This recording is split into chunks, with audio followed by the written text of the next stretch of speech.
Vote આપે, not આપે ને પછી પટેલ મારે ખાય, એ પણ સમજવી છે વાત. હા એ છે. તમે એક વસ્તુ છે, આજે ભારતીય જનતા પાર્ટી સાથે પાટીદાર સૌથી વધારે જોડાયેલો વર્ગ છે. ઉમેદવાર આવે તો એના માટે ખભે બેસાડી અને પ્રચાર પટેલ કરે.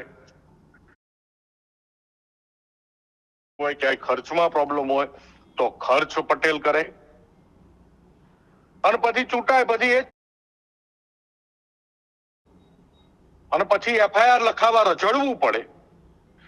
એ શરમજનક સ્થિતિ છે. સમાજ માટે પણ શરમજનક છે અને સરકાર માટે પણ શરમજનક છે, અને ખાસ શરમજનક તંત્ર માટે છે. તંત્રએ પ્રવક્તા નહીં પણ જે રૂતબો ને જે પાવર વસ્ત્રાલમાં બતાવ્યો એવો જ પાવર આખા ગુજરાતના દરેકે દરેક વ્યક્તિ જોડે, દરેક ગ્રુપ જોડે, જે કોઈ પણ ગુનાહિત પ્રવૃત્તિમાં જોડાયેલો માણસ હોય એની જોડે એક જ નીતિ અને એક જ રૂતબો તંત્ર અને પોલીસનો હોવો જોઈએ. મિત્રો, આવા જ વિડીયો અને શોર્ટ્સ જોવા માટે આજે જ અમારી ન્યૂઝ રૂમ યુટ્યુબ ચેનલને સબસ્ક્રાઇબ કરો.